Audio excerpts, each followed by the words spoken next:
Sports fans of Real Talk and Hoops Insight, stay in the game with NBA legend Sam Mitchell. Now you can show your love for the In the Game podcast with exclusive merch from the In the Game online store. Coffee cups, caps, grab bold t-shirts, cozy hoodies, sleek thermal drinking cups, and more. It's all with that signature Sam Mitchell swagger. Visit InTheGameStore.com today and get in the game with Sam Mitchell, because it's more than a show. It's a lifestyle on the In the Game Network.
That started with the Indiana Pacers and earned the NBA Head Coach of the Year with the Toronto Raptors. You hear him on Sirius XM Radio and saw him on NBA TV. And now, get the buzzer ready. Start the clocks. Blow the whistle. Right now, it's time for former NBA head coach In the Game with Sam Mitchell. You're in the game. Welcome to the show. Or a fraction more.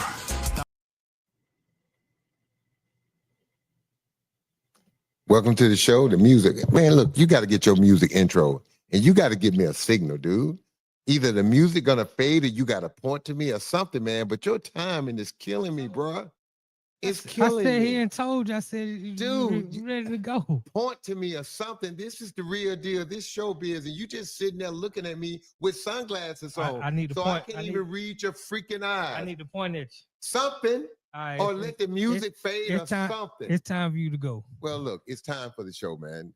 Look, I'm sorry I had a little housekeeping to do, but you know, when you're dealing with our people sometimes, especially when they want to go by the name of Naughty, I should have known better. I mean, this is my boy and all, but we're gonna use your Christian name, James.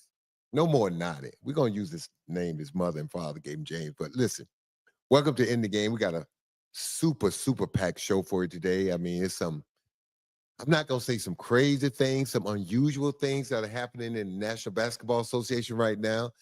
There's some guys that's being rewarded for having good seasons. Miles Turner just got a big deal. I would have preferred for it to be in Indiana, but I understand the Pacers being a little tight with the purses, the fact that they're going to be without their star guard, Therese Halliburton, for the whole season. And so they're going to take a slight step back because it really doesn't make sense to sign Miles Turner to a 4-year deal when you know that next year, in particular, maybe the year after that or half that year, Therese may not be 100%. And then it's going to give you time to develop some of those other young bigs on their bench. So I understand the Pacers may be taking a step back for a year or two, but not for the foreseeable future. So that's going on. Also, Jaren Jackson Jr. got rewarded. 5 years, $240+ million, around a little over what, 50 a year, a little under 50 million a year. And the big one, the Canadian, the MVP of the finals of the Western Conference and the season this year, Shai Gilgeous-Alexander, got paid, Naughty. His contract comes out to an average of $71 million a year. And I'm going to say this, for all the young players, and especially my young boy, Darren Peterson, that just signed with this on campus right now in Kansas, getting ready for his first and only year, hopefully, at Kansas. The stage is set, Naughty. The stage is set for a player in the near future to make $82 million a game, a year, $1 million a game. It's coming. And it's not way out there. It's going to happen probably in this next class of players with Darren Peterson and the Boozer twins and all those guys. It's gonna be a guy in that class one day signs for about $82 million a year. So I'm excited, man. These salaries keep going up, but more importantly, the play, the skill set, what these guys are doing. The game is in a great shape right now. I like where the NBA game is right now. I like the talent. I like the diversification. I actually like the fact that there's no one dominant team year in and year out, even though we think OKC has potential to do that. When you look at free agency, when you look at what Houston has done, man, I love what Houston has done. They are going for it. You look at Dallas, picking up D'Angelo Russell while Kyrie is on the man. That's going to hold down the fort until Kyrie gets back, and then you expect Dallas to just go to another level. You look at Memphis. Even though they let Baines go, Memphis is still in position to, if they make the right little moves and strengthen the guys around Ja from a standpoint defensively, they can still be in the hunt. So, man, it's just a lot of good things going on out there in the association right now, but a lot of guys getting paid. Naz Reid, Minnesota got paid. Julius Randle, a guy that I like and advocate for. I was a little disappointed in him in the Western Conference Finals, the way he played and kind of reverted back to the old Julius. But I hope it was enough of what the new Julius, what he did on tape, for Minnesota to convince him that that's the guy he needs to be night in and night out. So, man, it's just a lot of great things going on. But now the thing that blows my mind is, as hard as the Western Conference was this year, it's got even harder. The Clippers signing Brook Lopez and bringing James Harden back. Man, think about if you right now had to rate the top teams in the West, and I'm going to give OKC still that top rating, but I don't think OKC is the most talented team in the Western Conference. I don't either. That's what's crazy, but I'm going to give them their due because they're the champs. Until you smack the champs around early in the regular season, they're the champs. But Right. just rank them. OKC right now, I don't know where to go. I'm going to say Houston right now. Whoa. Wait. Right now, because Kyrie's not there. Well, hold on. Dude, have you watched what Houston has quietly done? Have you seen what Denver has quietly Wait a minute. done? Wait, yeah. Denver got better through subtraction, and they got overall better, but they don't have the horses that Houston, Dallas, and OKC I mean, they have. just traded Michael Porter Jr. Yep, I saw for that. Cam Johnson.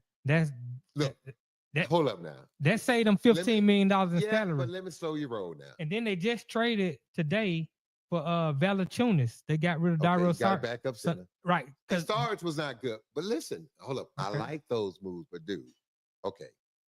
Slow your roll. Okay. Denver lost some talent, but they gained more team chemistry. I always thought Michael Porter Jr. should have been the next coming of Kevin Durant.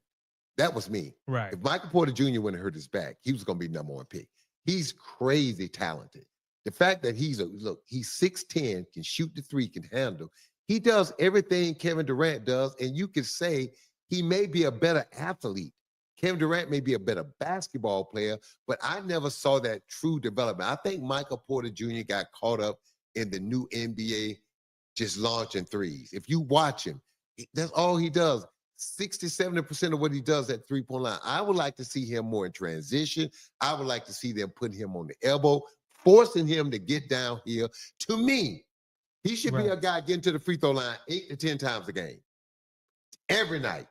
And then with the fact that he can shoot the three, it will open up his three-point shooting even more instead of just hanging out. But I would like to see him in an offense where he's cutting, he's moving, he's posting, he's at the elbow, he's setting the screen, he's slipping. I want to see him do things other than stand at the three-point line and shoot threes because he has the talent to do it. That being said, Bruce Brown, I like the fact that they brought Bruce Brown back. So look, I think they lost some talent when you look at Michael Porter Jr. because he had #1 pick talent. Okay, the year he came out, he was the consistent #1 pick if it wasn't for his back. So but I always felt like with the money that they were paying him, they wasn't getting everything out of him that they needed. He should have been the second best player on that team over Jamal Murray. I agree. Talent-wise, because he's 6'10". Right. Okay, but I do think they've gotten better with Bruce Brown and Cam Johnson and stuff like that because Cam can shoot the three.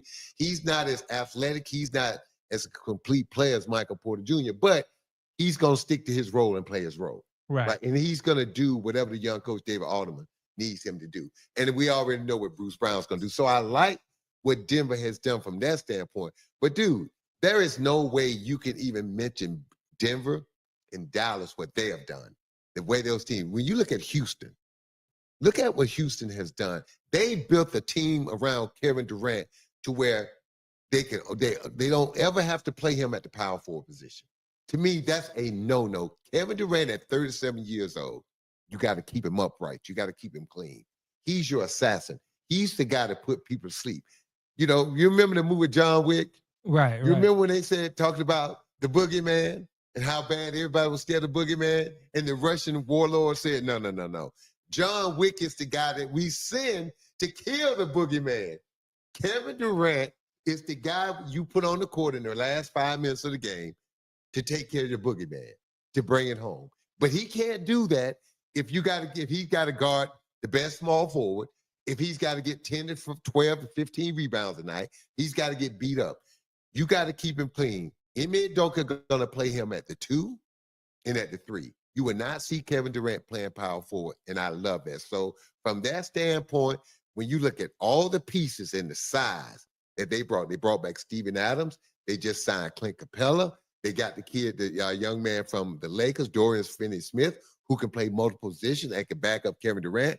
They re-signed Smith, the kid, the Jabari Smith. So, dude, Houston right now saying they're taking their hat, throwing it in the ring with OKC. On paper, you can make the argument that Dallas and Houston on paper has as much, if not more, talent than OKC. This is going to be the key, though. This is where OKC can still separate themselves. They play so freaking hard, and they play such great defense. Can you reach that level? Now, Indiana told me that teams can. We had never thought of the Pacers as a defensive juggernaut, ever. Right. Indiana started picking up 94 feet. What was the biggest knock on Obi Toppin in New York? He couldn't guard, right? Right. That's why they got rid of him. Didn't we watch Obi Toppin pick up 94 feet? So, dude, stop. Yeah. This is what I tell coaches all the time. Stop letting your players off the hook. Stop letting players tell you what they can and can't do. It's your job as a coach to put them in certain situations. And not what you realize and what these coaches understand and Rick Carlisle knows. If you want to play, you'll do it. It's one of two things. This is what I need you to do, young man. Either you're going to do it or I'm going to find somebody else to do it. And everybody wants to play because you understand, can't get paid unless I play. I got to play. I got to get on the court. So it's amazing to me how Obi Toppin was pushed out of New York because so-called defense. And in the biggest moment, when all eyes are watching, I'm watching this young man pick up 94 feet every minute he's in the game. I'm watching him fight through screens, fight over screens, take charges, block shots, play with energy. So this is going to be the thing for these teams. They're going to have to be able to not match OKC defensive prowess and talent and effort, but they're going to have to come close for their offense to make a difference. Because you can make the case offensively, Houston and Dallas offensively are better than OKC. Now, have that argument with me. I'm saying, James, please, are you forgetting that who the best player in the world is? Shai, right now. You got him over Jokic, the Joker. The man right who now, just averaged a triple-double last year. I'm going to say something. Listen to me at the 5 position. Let me ask you a question right now. Regardless of age, just on talent and where the NBA is today, if you was starting a team today, easy. You get one player. I'm taking the Joker. Okay. Now let me ask you something. Just being a devil advocate. What do we see in Game 7 against OKC? Who did they put on the Joker? It didn't matter. Hold up. They put Caruso, right? And they were swarming and trapping. They were swarming. They were doing everything. But made it tough, right? Because For a 7-footer, the best you could do to Shai was come trap him way out at half. Wait a minute. Ooh. Dude, listen to me carefully. I'm listening to you. I'm making an argument. You like my wife. Y'all can't stand to be wrong. No, y'all hate when somebody else is making a freaking point that y'all just don't understand. No. Until you listen. I lean towards your professionals. You the NBA coach of the year. I'm listening to you. But I'm just gonna ask you questions so you can continue to explain to the people. Okay, but I'm just painting a different picture. When you look at what you have to do to stop a guard, all right? If he gets the ball and he's coming up court, you got to send 2 people at him at half court. Right. And generally, it can't be a big and a guard. Why?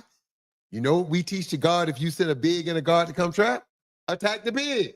Attack the slowest guy. So it can't be a big. So now you send 2 perimeter guys. So when they coming at me at half court, that means you got 2 bigs and another perimeter guy defending 4 guys. All I got to do now is make the right decision. Look how you've opened up the defense, okay? Look at the difference. You put the joke on the high post.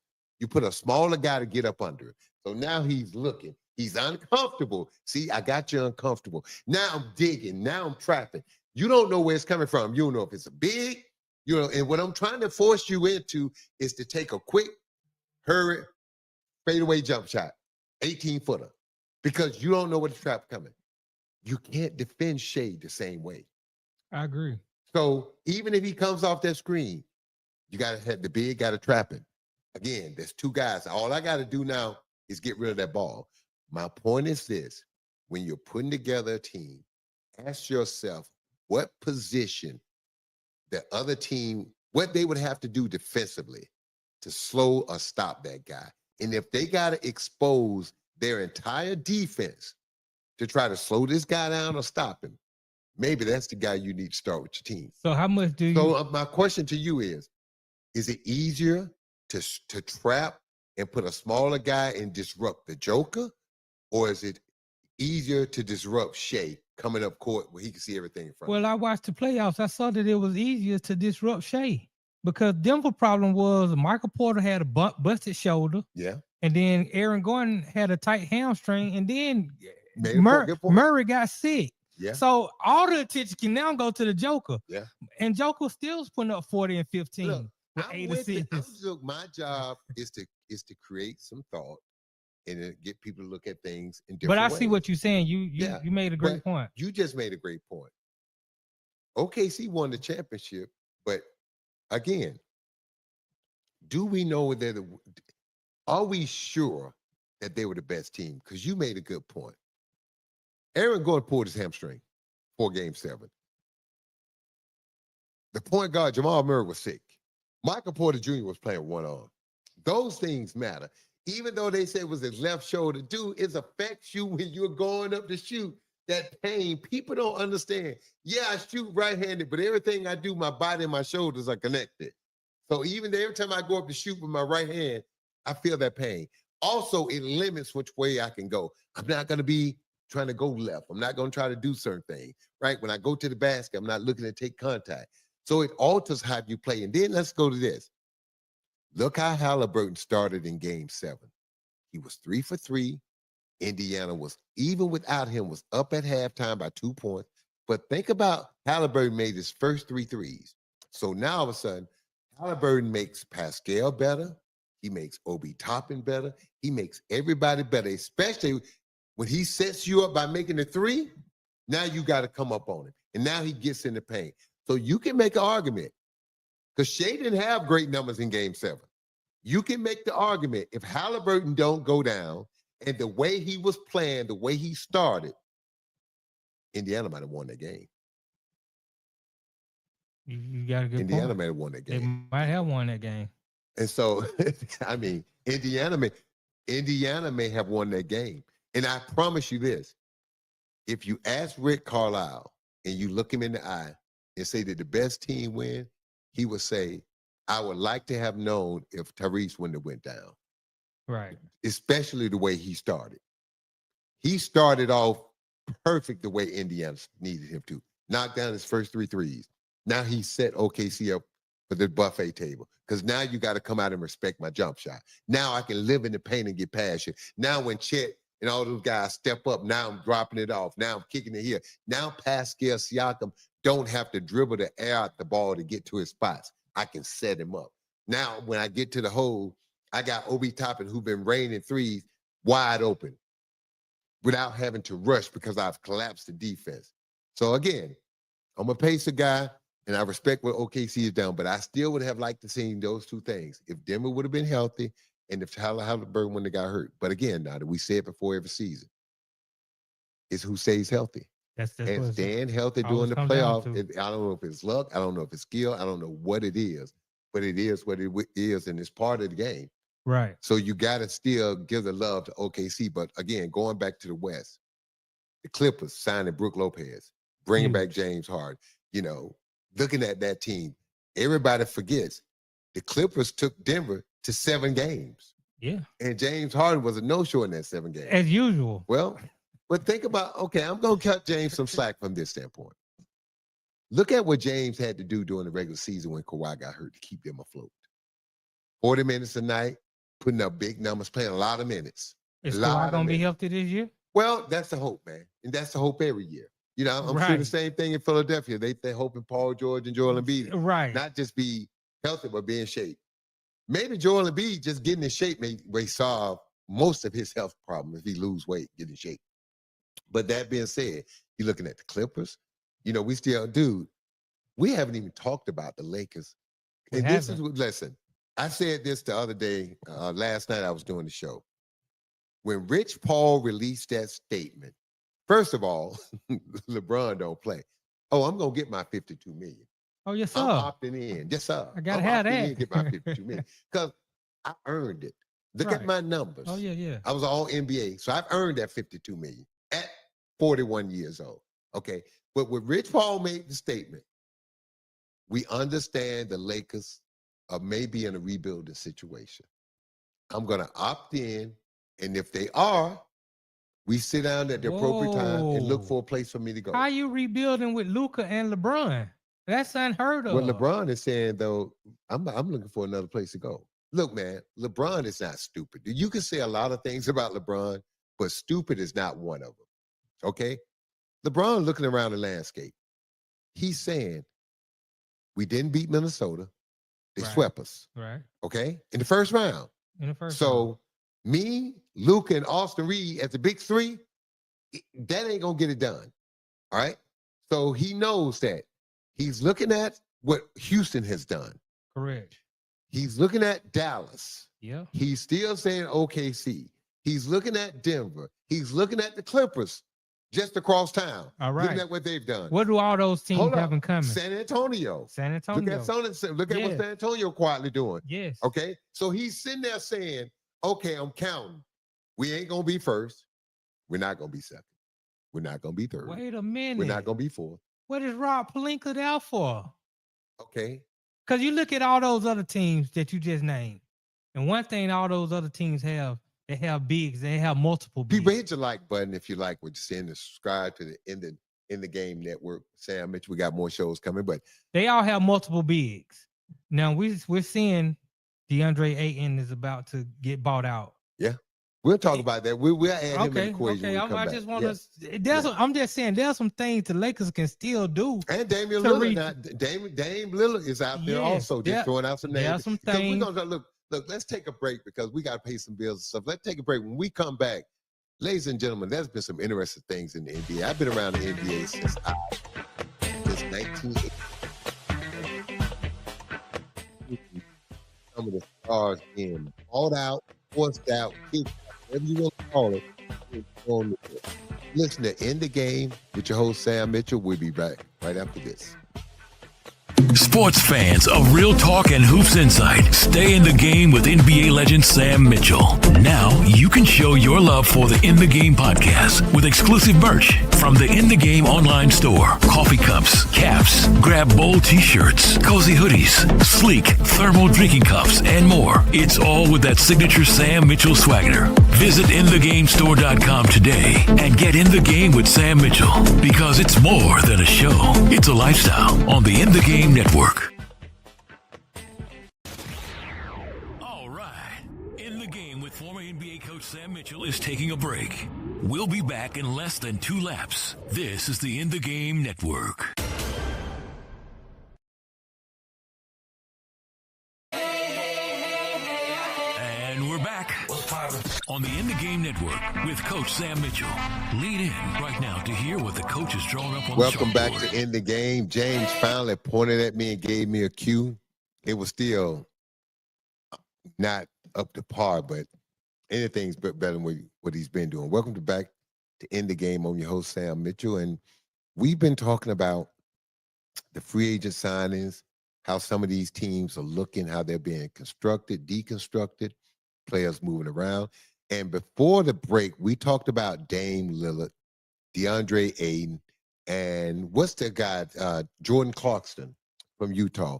All of these guys have multiple years left on their contract, and they are being bought out by their current teams. And understand, a lot of these deals are like Dame deal is, Dame got $122 million still owed to him by the Bucks.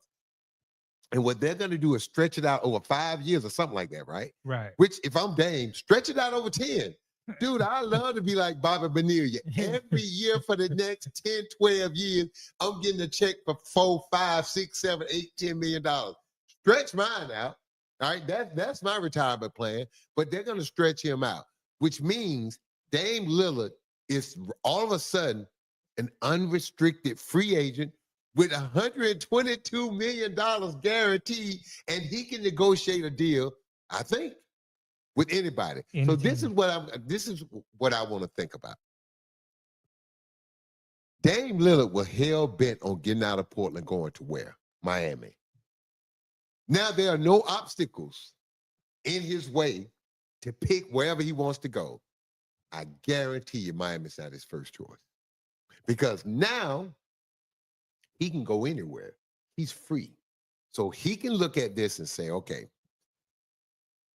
how do I judge this? I'm going to be out probably to the end of the season next year or possibly the playoffs. Okay, let's just say the playoffs. What team can I join that can still pay me? This is another thing. How much is he willing to take? Because again, I got 122 million guaranteed over the next 5 years coming. I know that's coming. So now, do I want to get savvy and try to get another 15 to 20, 25 out somebody? Or do I look at a team and say, look, sign me for 1 year. Hopefully I'm back for the playoffs. And then after that, let me go back into free agency. If I was Dame, that's what I would do, Nadi. I would tell a team, sign me for 1 year with the thought of me being ready by after the late in the season with 20 games to go, or me being ready 10 games before the playoff. Enough games to where I can get some games under my belt, get some reps, and be ready for the playoffs. And then after the playoffs, I'm free again.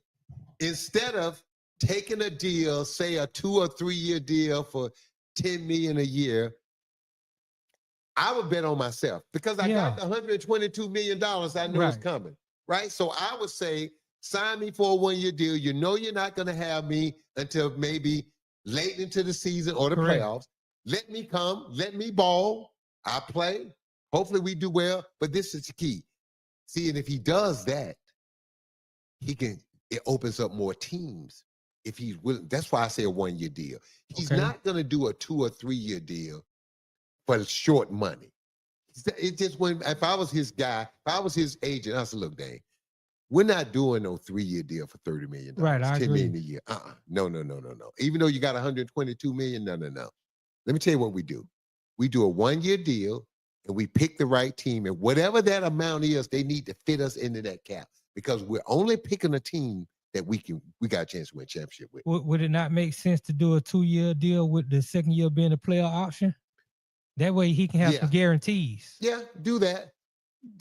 Knowing that whatever that player option is, if you play like you know you could play, you're not going to pick it up, right? You want to be unrestricted free agent. Exactly. But now this is the key. Because see, if you do it that way, you open up 15, 16 teams. If you want to get paid again, you limit what you could do because people now have spent their money.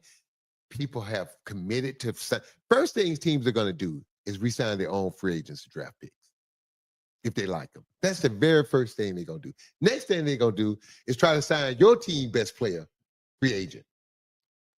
Right? Like Milwaukee Bucks did. Right. All right? Now, before we go further where Dame should go, let me ask you this. I'm an NBA guy, so I understand. From a fan perspective, how do you feel Milwaukee treated Dame by releasing him when he's hurt? I feel like they did him a solid. I mean, I was hearing reports that Dame wanted to get out of Milwaukee. Thank you. See, to me, so all these people talking about Milwaukee did Damon wrong. Okay. Let me tell you what wrong would have been. Right. My contract ended and I'm hurt. And you had promised me 2 years at $122 million, and now you took the contract off the table. That would be doing me wrong. Releasing me, stretching my money out, every penny, and allowing me to become a free agent and leave a team that I really didn't want to go there in the beginning. Remember, my heart and soul was set on going to South Beach. That's where I wanted to go. The Milwaukee Bucks was never on my radar until Giannis stepped up and I couldn't, in Portland, refused to send me to Miami. Okay. Now I can go wherever. I got a dog course team for you for 1 year. If you're the Orlando Magic, would you bring Dame in? Because now, what did you lack in playoffs? Experience, a closer, and a three-point shooter. Dame Lillard with Banchero and Wagner gives you all of that. And they just got Desmond Bain to help. And they got Desmond Bain who can shoot too. But now come playoff time, you put Dame with those young boys. See, to me, that may be the place. 1 year deal, that may be the spot that he needs to look at because not a bad there's nobody in the West that needs you right now that you can sit out over half the season with. So there's no one in the West that can win right now. The top teams are already stacked. OKC, Houston, Dallas, Clippers, Memphis,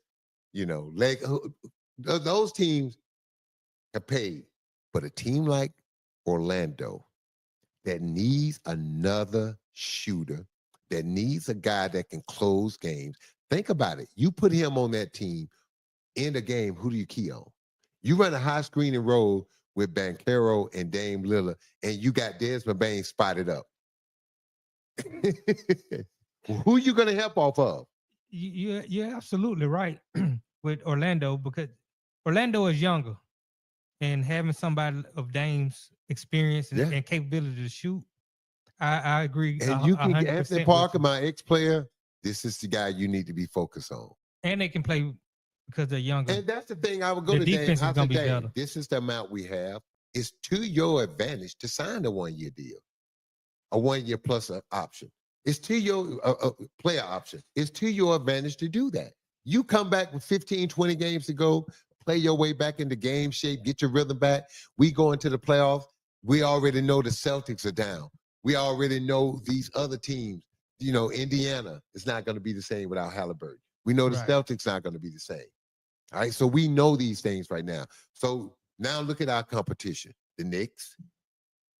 And we know the Knicks can implode. Why? Because of the pressure on them. And it's going to be so much pressure on the new coach, regardless of who they hire. It's going to be hard, man, because you got to the Eastern Conference Finals Game 7. So when everybody look at the Eastern Conference now, and they look at Indiana and all those teams that are missing players now, the Celtics, it's finals a burst. If you don't get to the finals in New York, you might get fired. Do you think Dame Lillard could get more money out of Orlando because they would need him more? Because I'm looking at a team, and I want you to explain this to the people. Money shouldn't be the issue right now for Dame. Money shouldn't be the issue. No. Winning should be the issue. Think about what he's got. He's got $122 million left that he's guaranteed to get. He can pick the right situation for him to a team that really needs what he brings to the table. Take this summer, starting next year, get yourself healthy, get in shape. Last 15 games. Look, man, an NBA player hits his stride after 15 games. That's why we say, what do we say at the start of every season? Christmas. The young teams can win early because the veteran guys ain't got in shape yet. They got to play their way into shape. But if Dame understands what he's playing for, he coming back 15, 20 games, now you know. So you give him 15, 20 games under his belt, he'll be ready to go come playoff time because you can space those games out and get him ready. And then there's another thing. Because of the talent that's already on Orlando, he don't have to play 40 minutes. You got guys that can play defense. You know, you can sub him out offense, defense. There's a lot of things you could do to stretch him out and get more out of him. Right? Right. So to me, Orlando would be, if I'm Orlando, I'm on the phone with him right now. And I'm selling this to him. And I'm selling him a 1 year deal. Dame, don't you want to be a free agent again after having a deep run in the playoff with a young team? Think about, even though he'll be 38 hitting the free agent market, somebody would give Dame a James Harden type deal. 2 years, maybe not 80, but they'll do 2 years, 60. You'll give Damian Lillard 30 minutes. If he performs well. If he plays well. Right. That's my point. Right. That's why. And playing well for him is more so offensively than defensively. Okay, then. Yes, exactly. That's how you're going to judge it. Right. All right. So we've decided, all right, another guy that's getting ready to get bought out. DeAndre Ayton. Now, I've coached against DeAndre. I've coached him. Fantastic young man. I mean, when you spend time with people off the court and you see them with their sister and their mother and their friends, that tells you who they are. I'm on a bus with DeAndre, and he's got his little sister with him. And you can tell how somebody is by how a family member reacts to him, a child especially, because children don't lie. If they don't like it, now it was funny. We used to laugh after the games when the players come out the locker room and then you have the wives' room, the door opens, the wives come out to get their husband a hug, congratulations on the game or loss or how you feel, and the kids run out, daddy, daddy. You can always tell who spent time with their children Some players come out of the locker room, kids come flying to them, jump up in their arm, tackle them. Other players come out of the locker room, the child clinging to the mother.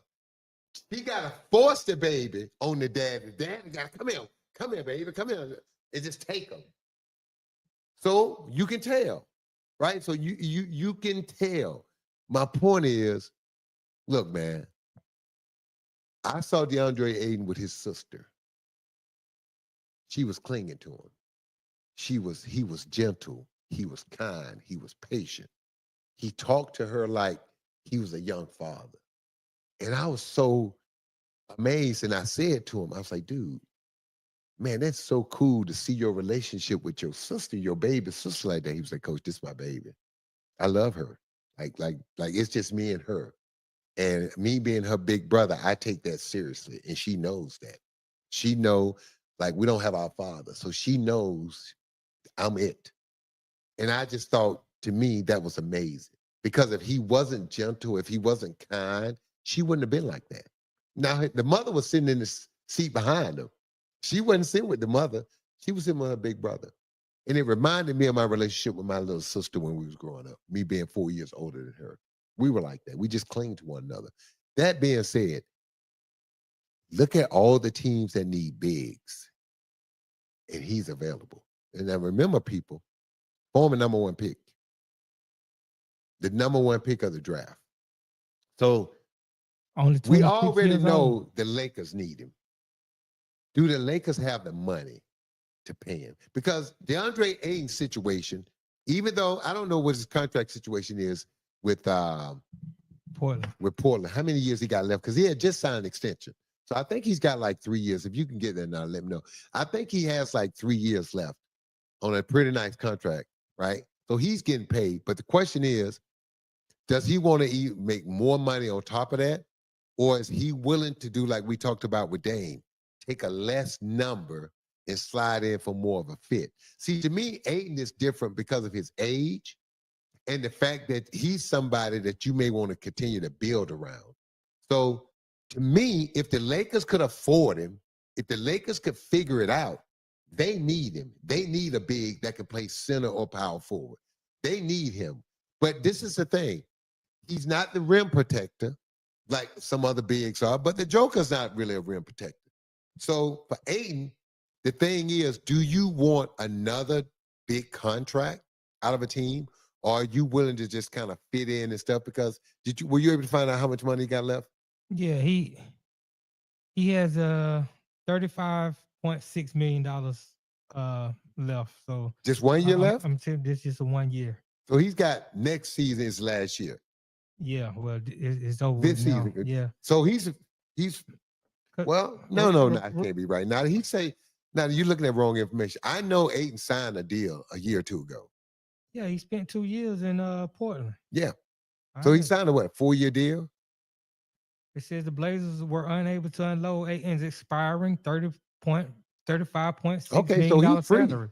Right, he's free after they buy him out. Okay. So they owe him for 1 more year. Right. So now this is the thing, though. That's according to the New York Times. But see, teams are smart. This is what they figure. Why trade for a guy when they're going to have to release him or buy him out? Because they already knew they didn't want him. They knew that by looking at all the bigs they drafted and all the bigs they have on their roster. Well, according to the Bleacher Report, DeAndre Ayton had tantrums, skipped rehabs, and he became a nuisance in Portland. Generally, when you're doing those things, you want to get out. Look, Nadi, I'm going to say this, and you know this. Every city is not conducive to every player. Correct. You know, some players struggle. Now, this is what blows your mind. I know African-American players that lived in Utah, loved it. Loved it. I mean, loved it. Loved the people, loved the weather, loved the outdoor things. They just loved it. Then I know people that, African-Americans and white guys that lived in Utah and hated it, right? So it's all. I just think for Ayton, think about it. He had success in Phoenix, winning. You come to Portland, they've been trying to find themselves. They've been they just haven't gotten it together. He is not Luka Doncic. He's not going to be a guy that's going to be 25 and 10. His numbers are going to be 15 to 18, and he's going to get you 8 to 10 rebounds. He's going to be a solid passer, a solid defender. He's a smart player, right? So the question is, where would he fit? Well, the easy answer would be the Lakers because they need a big. Yeah. But this is what I'm looking at. Last year he was 14 and 10, but you're right. He's gonna be somewhere between 14 and 18. Yeah. 10 rebounds. 10 to 12 rebounds. He's never averaged under 10 rebounds in the season. He's around 59, 60% from the field. But it's only gonna get you one block. Yeah. He's not a rim protector. He's not big girth wise. But when we talk about the Lakers, we need a rim protector because Austin Reed can't guard, Luka can't guard. So again. Right. So is he really not what the Lakers need? No, he's not. Because for a big man that averages between 14 to 18 with 10 that's a double-double. You know who needs to sign him? You know how much money he still garners. You know who needs to sign him? The Boston Celtics. They lost Cornette. They traded Porzingis. They don't have a center. Who's their big man? Right. And Al Horford is free. Al Horford, 42 years old. Right. Right. So you look at the way Boston play too. They want to play space and move and cut, stuff like that. They don't need necessarily a dominating center in the center position. They need skill. That might be the place for Boston. We all so before the show, me and you were talking. We also Atlanta. We thought Atlanta would be. Yeah, Atlanta needs another. You can't trust Porzingis to stay healthy. No. And plus, you need multiple. You have to have multiple bigs to compete for a championship. They're going to roll the dice for Porzingis. I hope it works out being a hometown team, but just go by history. It's just going to be difficult. Ayton. It's going to be interesting where Ayton goes, man. Because you could have said the Clippers until they've signed Brook Lopez. Because think about it. You put Ayton out there with Zubac, and you play him at the 4. It's tough. Hey, man. It's tough. Yeah. See, some of these, these buyouts, this is what I hate about these teams waiting till teams have spent their money and got their roster. If they would have announced or let it leak early that Dame and Ayton was going to get bought out, you would have saw those two guys sign before a lot of other guys signed. Just talent. Now, it's going to be hard to fit them in, cap-wise, to make significant money. Right? You got to ask yourself, who's got money to spend? And if they got money to spend and they're not ready to win, it don't make sense to sign Dame Lillard. Now, it may make sense to sign Ayton because of his age, if you think he's a piece to build around. So for Ayton, if you're not looking at a contender, then you're looking at teams rebuilding. If you're Brooklyn, do you go bring Ayton? Well, because you just brought in Michael Porter Jr. Right. Now you bring in Ayton with some of these other young guys that you have left over, and you just drafted 5 guys. Now, can that speed up your rebuild a little bit when you bring in an Ayton and a Michael Porter? But now you got to pay him. And do you want to tie your money up with those guys? And then by the time your young guy's ready, those guys on another contract. So you got to factor in all those things. You got to factor in that. I would also factor in Indiana, who just lost their big man. Yeah. Maybe DeAndre, because the word in Phoenix was but if they did, that he wanted opportunity. 35, if Ayton was making 35, Miles Turner signed for basically 25, a little over 25. If Indiana didn't want to give Turner didn't want to give him 25. Yeah. They're not going to give Ayton. Ayton is 26 years old. Yeah. He was the first pick in that Luka draft. I said he was the number 1 pick of the draft. Right. Hey, I'm just saying. He still got youth on his side. Yeah. And this is an opportunity because like you say, Halliburton is going to be out probably for the whole year. Now, don't get me wrong. Indiana has a lot of talent on that team. They do. They got some big statuary. But I think one thing that DeAndre Ayton has always complained about is he wants to have the opportunity to be a 2010 guy. He don't necessarily want to fit a role, but when you're a big man and you averaging a double-double, it almost garners you 25, 30 million. So Ayton's saying he's got more to give. Right. Than what he's been allowed to give. Correct. I understand that. I tell people that all the time. Sometimes players want to make a move because they're tired of playing in that box or for that team. They want to go play in another space, another box. Because all players have to play in a box, except the stars. The stars get the run of the box. Everybody else got to play in certain sections of the box. People don't understand that. But I think it's going to be who and where Andre Ayton signs. That's the music. We got to pay some more bills. Look, when we come back, we're going to continue this talk about the wild free agents. We're going to still talk about some of these guys that just got let go, and understand the NBA is about business. And some of these decisions may seem cold, may seem hard, but it's just only business. You listen to In the Game with your host, Sam Mitchell. Sports fans of Real Talk and Hoops Insight, stay in the game with NBA legend Sam Mitchell. Now you can show your love for the In the Game podcast with exclusive merch from the In the Game online store. Coffee cups, caps, grab bold t-shirts, cozy hoodies, sleek thermal drinking cups, and more. It's all with that signature Sam Mitchell swagger. Visit InTheGameStore.com today and get in the game with Sam Mitchell, because it's more than a show. It's a lifestyle on the In the Game Network.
And we're back on the In the Game Network with Coach Sam Mitchell. Welcome back to the show. Welcome back to In the Game with your host, Sam Mitchell. That's be me. We've been talking about NBA free agents, the signing. Again, congratulations to Shai, signing the largest contract. And he's making the highest salary in the history of all professional sports. Shohei Ohtani is at $70 million. Shai clips him by $1 million at $71 million per season. And I'm saying it, and I'm going to say it again. For all the young basketball players out there, all the hoopers, the stage is set for $82 million a year player. Who's going to be that first guy? I'm betting on Darren Peterson right now, the young freshman at Kansas. That's who I'm putting my money on. But, hey, you got the Boozer twins. You got some other guys out there that's going to be trying to get that check. So we're going to see. Definitely something to play for. Also, if you like this show, subscribe. Hit that subscribe button to In the Game Network. We got some more shows pending that'll be on your way. Also, every Monday, the raw, what's it called? The raw side of things? The raw side of things. The raw side of things. Okay. The raw side of things. Okay, I'm going to give you that one, all right, Nani, because that's your guy. And it's just a funny way of looking at things. Because, look, the way the world is now, especially our country, man, you better laugh or you're going to be crying every day. So, or laugh crying, or crying laughing, however you want to put it. But you got to do whatever you got to do. And what's the young man name who hosts the show? What's the comedian name? Bam Bam. Sir Bam Bam. Yeah. And he's hilarious, man. He has a unique way of looking at life and how life can either be funny or life can be hard and funny. But yeah, hit that subscribe button, that like button, man. But back to free agency, man. We got some other things to touch on. Before we go any further, I want to say Coco Gauff, man, she got beat today in the first round. She and I watched it. I watched it. I'm sitting there like she's my new Venus and Serena. No, she's not dead. For me, I mean, look, I'm not saying she's that good. Okay. I'm just saying when I watch her play, I'm rooting for her The way I used to root for Venus and Serena. Correct. You got to pull for her. She's got us. Yeah, man. And I thought, because she won the French Open, right? Yeah, she did. And I'm thinking like, man, she don't want it. The people don't understand in tennis, the French Open of all the majors is the hardest to win on clay because the surface is slow. So that means you got longer points, you got longer matches. French Open matches can go 4, 5, 6 hours because of clay courts. Whereas in the U.S. Open on hard surface of Wimbledon grass, the game is a lot quicker. The points are a lot quicker. See, now I used to play a little tennis, man. Okay. So the hardest one to win is the French, right? You got to have patience and you got to be in shape. It's been a lot of tennis players' nemesis. Yeah, and by her winning the French, you're thinking, look, man, she win the French. Now she go get Wimbledon, and then you know she'll be favored going in the U.S. Open and Flushing. Dude, she had it set up to where she could have done something special. But look, you cannot be Coco the French Open and come get beat in the first round of Wimbledon. That's on her. She looked like she was unprepared. Wasn't ready to play. She had a lot of unforced errors today, and it just really did the end. I mean, she lost in straight sets. Success. And she's learning, and she's young though. She spoke about that after the match in her post-match press conference. I didn't see her press conference. Yeah, I saw it. I didn't like it because to me it sounded like she was making excuses. But it's true now. But what she said was after the French Open, she would do some things different than what she did as far as being prepared. Didn't work as hard. She celebrated too long, and she wasn't prepared. One working, one hungry. Right. Just thinking, this is what you think. I got it now. My game is right where it needs to be. I can just show up. I just got to put a little work in. And see, you think you're working hard, but you're not. There's a different mentality when you go to work and you're hungry than when you go to work and you're full. When I'm full, I'm sleepy. I'm lazy. I'm tired. I'll come back tomorrow. When you're hungry and the coach say, those 3 hours up, now, coach, I want to go another hour. Hey, man, the hour's up. No, coach, I want to go another 15 minutes. Now, coach, I want to watch some film. Now, coach, I want to do this. That's when you're hungry. And see, the key to this, young lady, somebody needs to sit down and say, look, the key to your career is going to be everybody can handle failure. Failure is easy to handle. Look, failure is easy. You don't have a choice. But when you win, Nadi, you got a choice. Listen to me carefully. When you lose, you have no choices. When you win, you got choices. What time to work out? Do I work out? Or do I go do this appearance? Do I go spend this money? Do I go take this trip? Do I go hang out with these people? Do I put working out on the back burner? Those are choices. When your ass lose and your rent due, you're going to work out. You're going to train. You're going to work. You ain't got a choice. Your choices are taken away when you lose. Winners have choices. Losers don't. People don't understand that. Most people struggle with success if they don't understand how to handle it. The people that I've been around do when they win, that's why Kobe was just so different. Dude, when he won, it was almost like he was angry when you patted him on the back. Congratulations. Man, what you telling me congratulations for? I was supposed to win. Like, if this ain't the championship, don't congratulate me. Kobe his mindset was this. Man, these regular season games, I'm supposed to do that.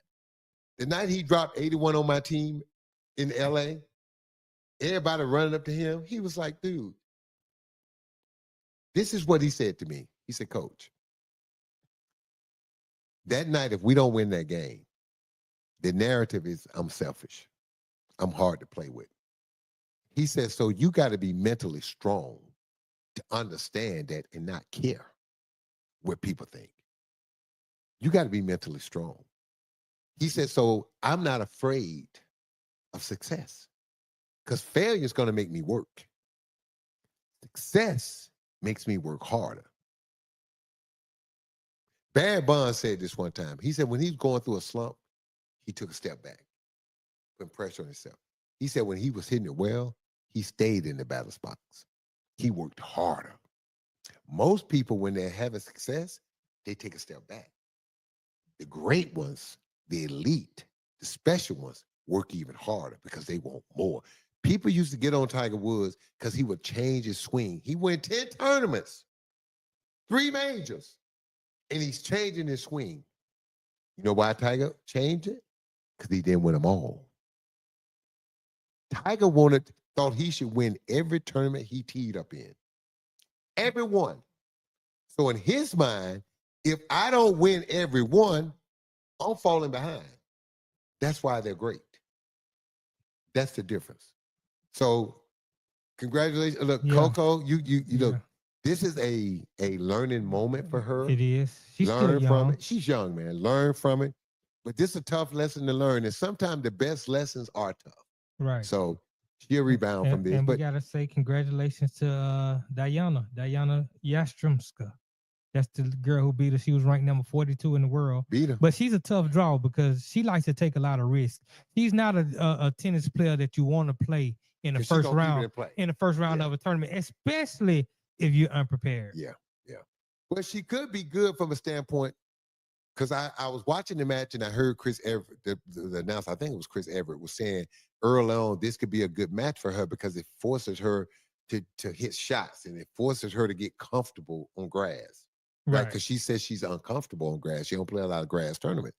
So Chris Everett was saying by playing a young lady like this, it could force her to get comfortable because she's going to have to play a longer match. But this Chris thinking that she's going to turn it on, go to another level, and beat her. But you saw some of them unforced errors she was making. Yeah. I mean, it wasn't going to be no turning on today. No. That being said, now, what's the next stage? All right, let me ask you this. Are you shocked that teams, I can't remember the last time teams bought out these caliber players. Right, because Jordan Clarkson, I think he's going to New York, and he was good in Utah. Yeah, he was. I mean, the guy can put the ball in the hole. He can create his own shots. I mean, I think New York, I think the Knicks was the team that it looks like is going to have Jordan Clarkson. Yep. They need another guy who can create. Come off the bench. Right. Light it up for him. That'll be useful. DeAndre 8 and 26, double guy, and of course Dame. Yeah, I am surprised that guys of that caliber, that many of them. But you just said it though. These teams basically did these guys solid. Dude, think about something. How often are you under contract getting paid guaranteed money and become an unrestricted free agent? Right. Usually it just happens with coaches. Yeah.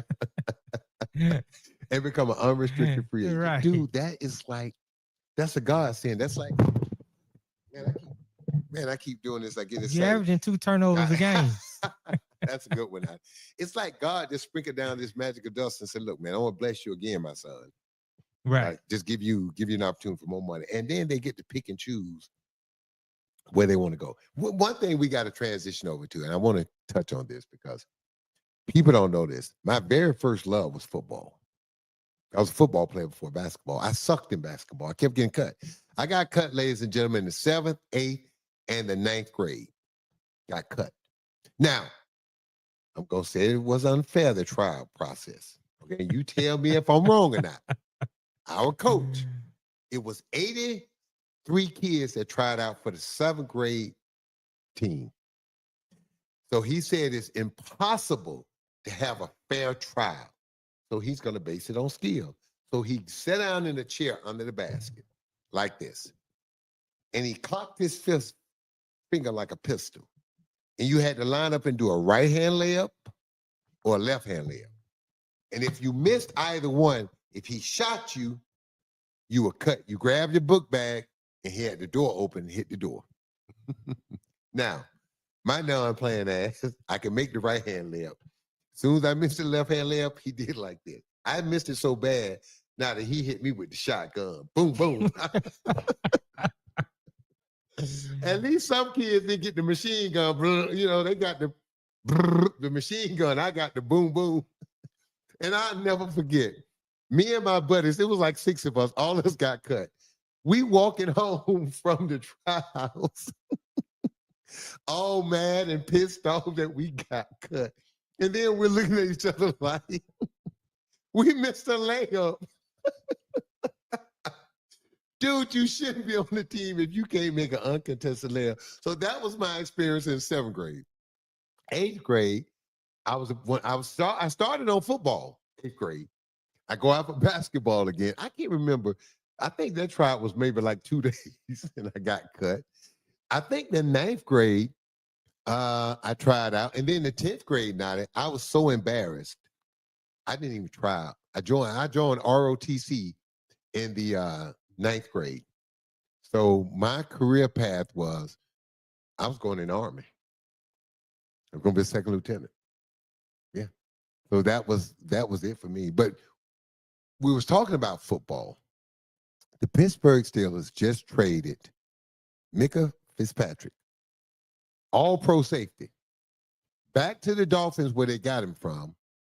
Jalen Ramsey, and what's the tight end name? Jonnu Smith. Jonnu Smith. Now, who had a great, he had his best season last year. 88 catches, yeah, something I like thought that. he was Tua's safety blanket. Yeah. So I like the move from this standpoint. I played cornerback and safety. To me, a cornerback can have more of an emphasis on the game because he can line up with a guy and take him out of a game. And Ramsey can guard the slot, and he can guard the wide out. So now if you're Pittsburgh, you got 3 lockdown type corners. And in today's NFL, man, passing, man. And in their division, you got the Ravens, you got the Bengals with Chase and Burrow and those boys. Yeah. Look, man, they made the right move as I see it to strengthen this team. Man. Okay, I don't think Pittsburgh is one of the teams that I support. I support the Pittsburgh Steelers, I'm a Mike Tomlinson and fan. the Philadelphia Eagles. I like Mike Tomlin as well. I don't know if they have 3 lockdown corners. They have 3 very good ones.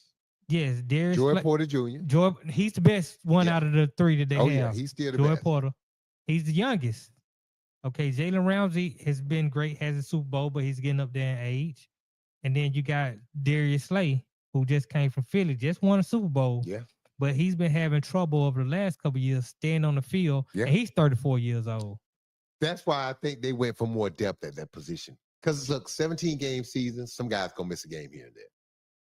Even if they're healthy, you just beat up sometimes. You just need a game off, right? If I was the Steelers, if I was an NFL team and I had a good team like Philly, I would say, I'm going to sit 2 of my guys. I'm going to sit guys for at least a game or 2. I'm giving somebody else an extra week off. 17 games is brutal. Especially, I think the Cowboys or somebody this past year played like 3 games in like an 11-day span. No, Kansas City. Yeah, think about that. 3 games in 11 days in football, That's bro. tough. Tough. Right. They did every 3.5 days. They won all of them. Yeah, but dude, that may have been the reason why they couldn't win the Super Bowl. 2 beat up. You're right. You're right. Dude, I felt like during that span, and people said that. I thought some of their key players, he should have rested them a game. Even people thought, because Patrick was nicked up, thought he should have sat Patrick a little bit. Yeah. Mm-hmm. Yeah, I think check this out, man. News. Duncan Robinson going back to the NBA. Duncan Robinson just signed a 3-year deal with the Detroit Pistons. They need shooting because what we were just about to talk about before that was Malik Beasley. Everybody say that, but listen. Malik Beasley, they might lose him. So they had to replace the shooting. And we're talking about Malik Beasley, but this is the problem. What are you going to do with him when you put him on the floor defensively?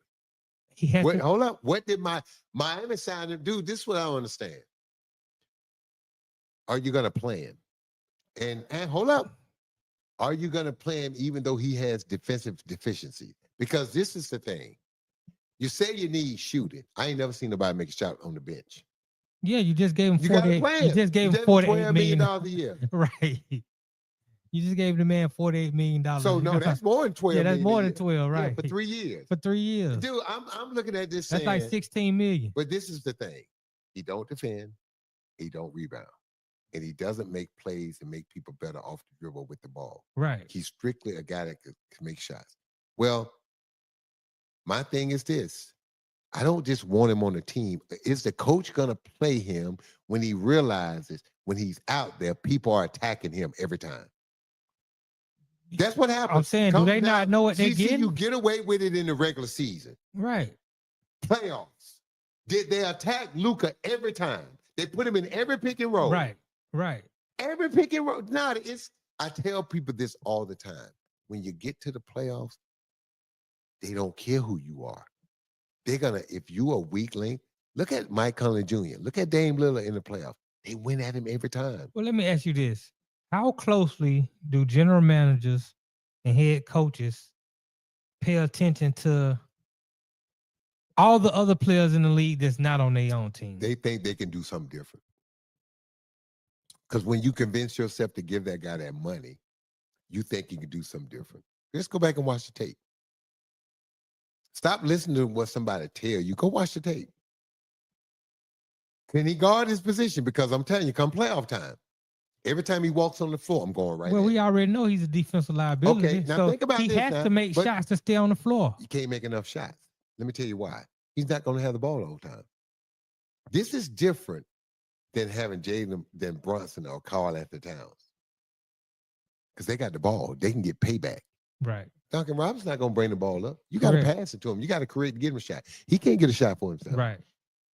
So how much is this about Cade Cunningham, who's going to be having the ball in his hand? He's the point guard. If you're going to play him, it makes sense. If you're not going to play him, then he wasted money. Thank you. And that's what happens. You start thinking, I need a shooter. And then somebody else wanted this guy. Right. So the price don't went up. So you overpay the guy. Right. Now all of a sudden you get him, you start playing games. And you're like, well, damn, Duncan didn't get but 4 shots tonight.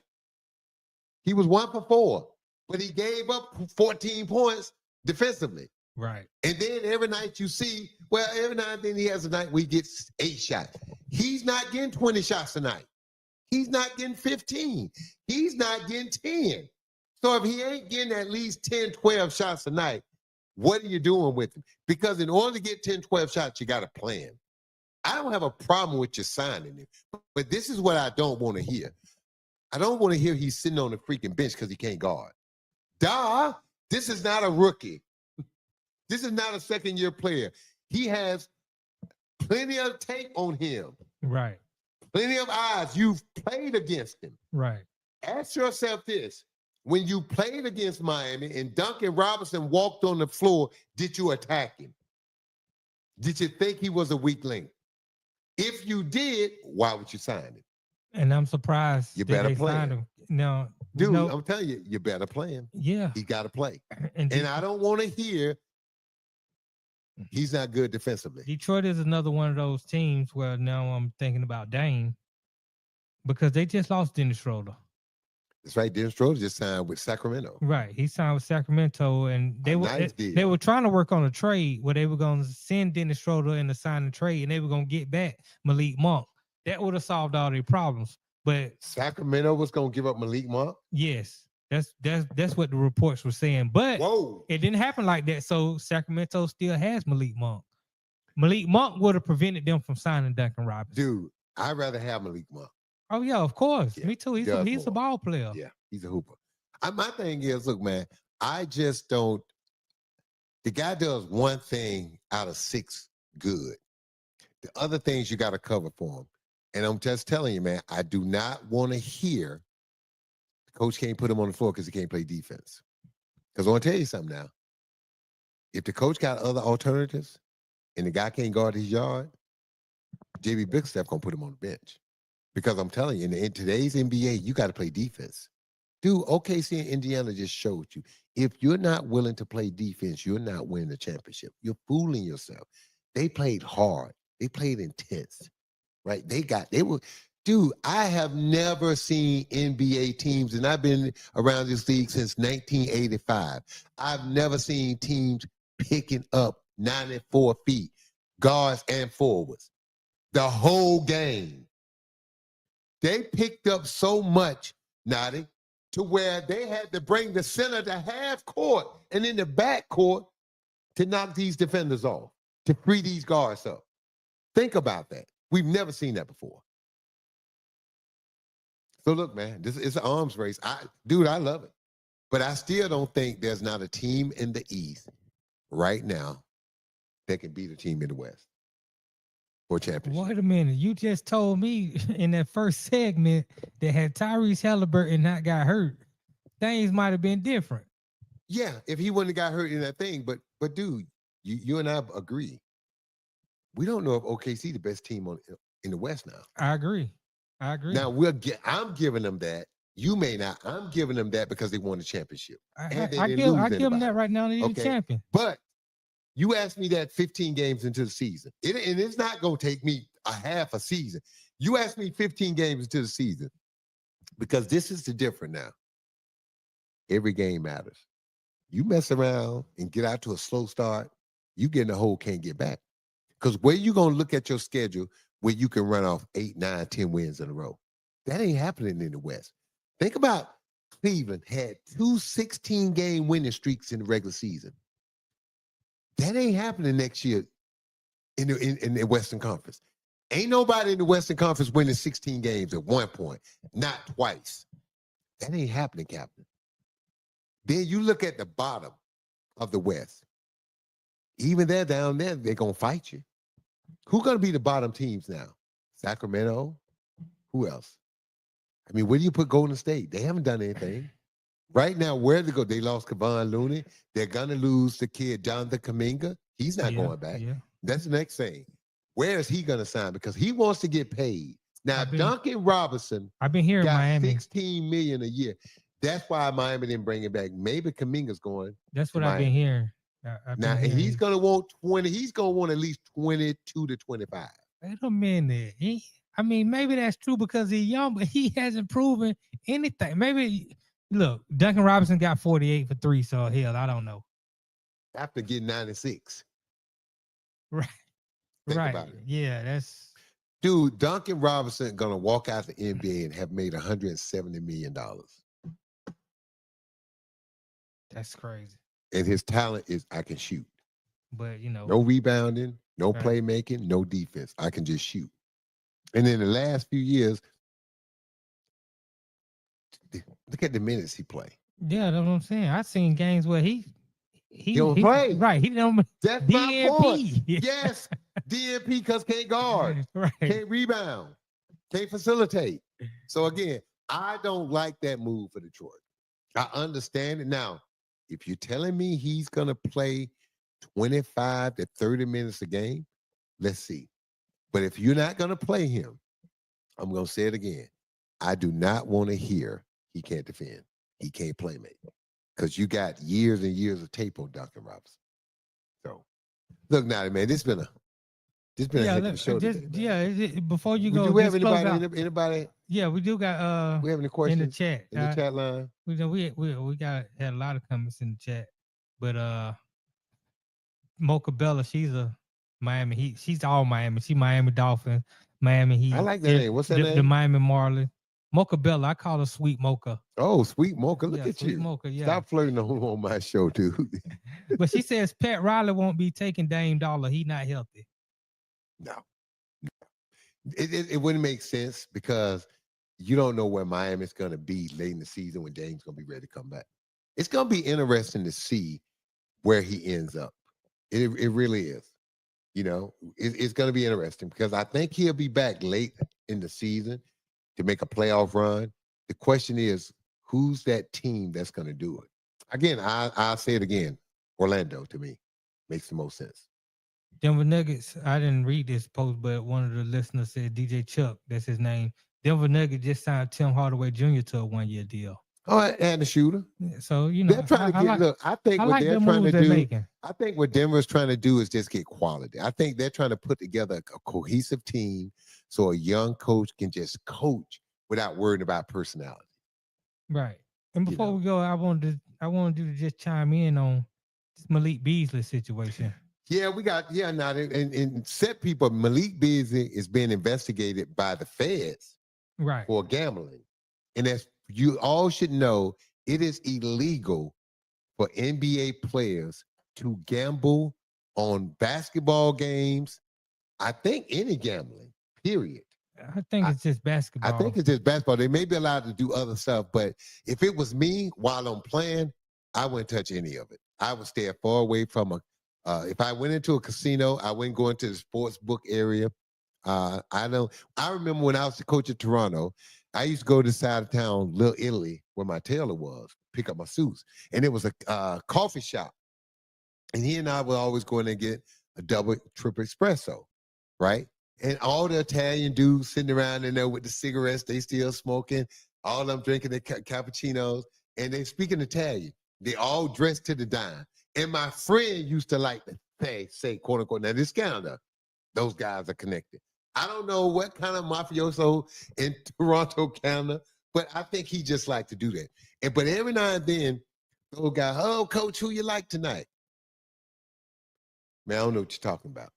And I would just laugh and say, look, man, that sky in the eye, the eye in the sky, David Stern looking down on us? No, I don't play like that. Dude, I hope for his sake that there's no truth to it. Now, and I'm going to say something. I'm going to tip off anybody out there, players that want to gamble, who's listening. Don't do it.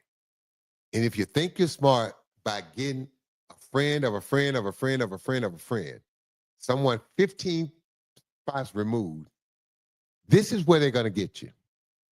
It's the amount that you gamble, dum-dum. Not it. If you've ever gambled before online or in casino, if you have a history, they know how much you normally bet. They keep a record of it. Now, if right now, if you went online and you bet $50,000 on a game, they're going to take your money, and the first thing they're going to do, they're going to find out everything about you. Not because it's negative, not because they think you're a thief. They're going to hope that you're rich and they can form a relationship with you, and you keep betting 50,000. But just in case you're doing something shady, they're going to be looking for that too. Now, they'd rather for you to be that rich guy that likes to bet that kind of money so they can keep you betting. That's what they would prefer. But just in case, they're going to check and see who you are and do you have access to that type of money. And if you don't, they're going to start doing some investigation. And they're going to find out who that friend of a friend of a friend of a friend that you know that's gave this money to this person to gamble with. And they're going to track that. Again, it's not the people, it's the amount of money. If you hear that right now, don't forget to hit the like, subscribe button if you like the Game Network. Again, every Monday at 1 o'clock, the Raw Side of Things with Bam Bam, the comedian. Also, we'll be back this Thursday at 5 o'clock for more In the Game. I'm your host, Sam Mitchell. And remember, man, don't hate anything in life. Just try to find the good and be the best at what you can be. Take it easy.